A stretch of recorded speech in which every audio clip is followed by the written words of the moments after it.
Selamat siang semuanya. Siang, Bu.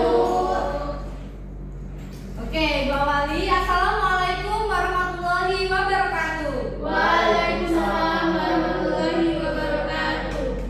Gimana kabar kalian hari ini? Sehat, Bu. Sehat, Bu. Apakah ada yang tidak hadir? Hadir semua, Bu. Alhamdulillah juga hadir semua dan dalam keadaan sehat. Jadi sebelum kita mulai pembelajaran, alangkah baiknya kita berdoa terlebih dahulu kepada ketua kelas. Tolong dipimpin doanya. Baik, marilah teman-teman sebelum kita memulai pembelajaran kita pada hari ini, kita berdoa menurut agama dan kepercayaan masing-masing. Berdoa mulai. Berdoa selesai.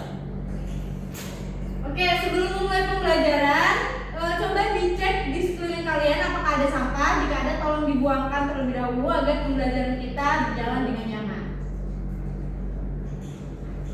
Sudah, Bu. Oke, di minggu kemarin kan kita sudah belajar mengenai materi ekonomi. Ada yang masih ingat materi apa? Kegiatan ekonomi, Bu.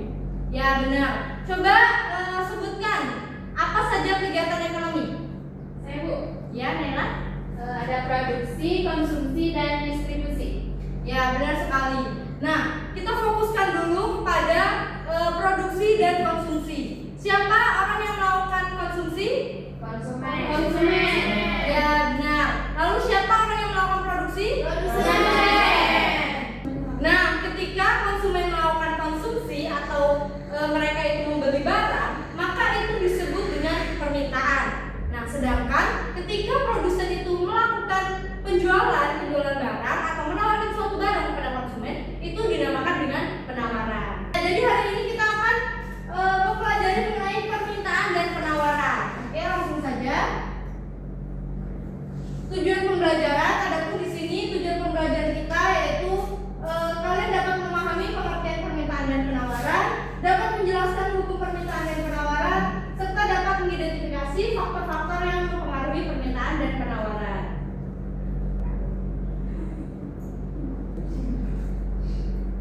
Oke, lanjut. Pada pengertian permintaan, permintaan adalah jumlah barang atau jasa yang ingin dan mampu dibeli oleh konsumen pada berbagai tingkat harga dan dalam waktu tertentu. Seperti yang sudah dikatakan tadi bahwa permintaan ini berkaitan dengan konsumen. Kita memposisikan diri sebagai konsumen. Lalu selanjutnya di sini ada hukum permintaan. Jadi bunyi hukum permintaan menyatakan bahwa semakin tinggi harga suatu barang, maka semakin sedikit jumlah barang yang diminta. Namun sebaliknya, jika semakin rendah harga suatu barang, maka semakin banyak jumlah barang yang diminta oleh konsumen. Seperti yang kita lakukan, jika banyak diskon atau harga itu semakin rendah, maka kita akan membeli barang itu banyak atau tidak? Banyak. Nah, itu disebut dengan hukum permintaan. Nah, ini ada contoh, yaitu ketika harga kopi naik, konsumen ini tidak langsung berhenti membeli, tetapi mereka akan mengurangi frekuensi pembelian. Maksudnya gimana? Misalnya ayah kalian itu mengkonsumsi kopi itu 3 kali sehari. Namun ketika harga kopi itu naik, maka ayah kalian akan mengkonsumsi mungkin 1 sampai 2 kali saja dalam sehari. Next, yaitu ada faktor yang mempengaruhi permintaan. Yang pertama itu ada harga barang itu sendiri. Ini sama dengan bunyi hukum permintaan tadi, bahwa jika harga barang naik maka permintaan itu akan semakin menurun. Lalu yang kedua ada pendapatan konsumen. Jadi semakin tinggi pendapatan seseorang, maka ia akan membeli banyak barang dengan banyak, sehingga permintaan juga akan semakin bertambah. Lalu yang ketiga ada jumlah penduduk. Jadi semakin besar jumlah penduduk, maka jumlah barang yang diminta juga akan semakin banyak. Nah, yang keempat ada banyaknya intensitas atau kebutuhan manusia. Ini sesuai tergantung dengan kondisi atau di momen-momen tertentu. Misalnya yaitu ketika Lebaran atau Natal, itu semua orang pasti akan membeli ayam, akan membeli gula dan lain sebagainya, sehingga permintaan akan ayam atau barang lainnya akan bertambah. Oke, lanjut ke materi penawaran. Sebelumnya, apakah ada yang ingin ditanyakan dari materi tadi permintaan? Tidak. Oke, jadi kita lanjut saja ya.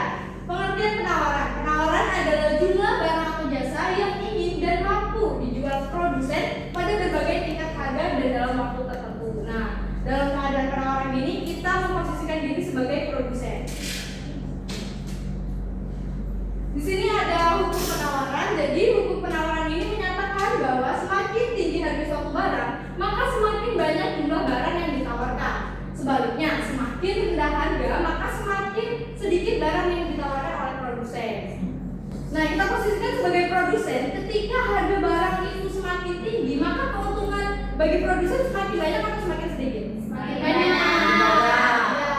Nah, ada contoh kalau harga buah sedang tinggi, maka petani akan meningkatkan jumlah panen atau menanam lebih banyak agar bisa dijual lebih banyak sehingga produsen akan memperoleh keuntungan yang lebih besar.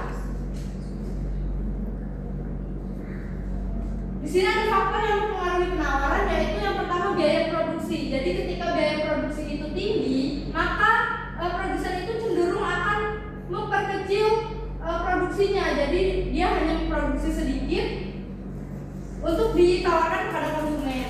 Lalu yang kedua ada teknologi. Jadi semakin canggih teknologi, maka barang yang dihasilkan pun juga akan semakin banyak sehingga banyak barang yang ditawarkan kepada konsumen.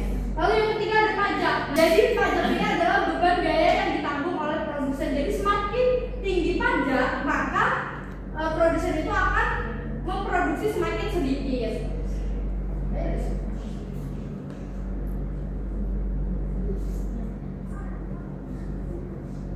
Oke, sebelum masuk kesimpulan, apakah ada yang ingin ditanyakan? Tidak ada, Bu. Tidak ada, Bu. Jadi semuanya sudah paham ya?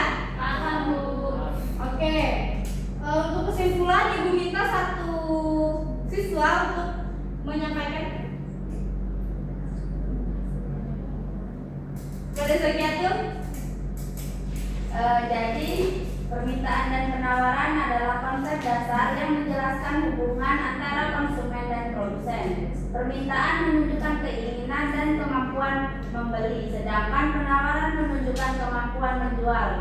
Jadi keduanya itu saling mempengaruhi oleh harga serta faktor lainnya seperti pendapatan, selera, biaya produksi, dan teknologi. Ya, benar sekali. Tepuk tangan untuk Zakiatul. Oke, mungkin itu saja materi yang Ibu sampaikan pada hari ini. Nah, untuk tugasnya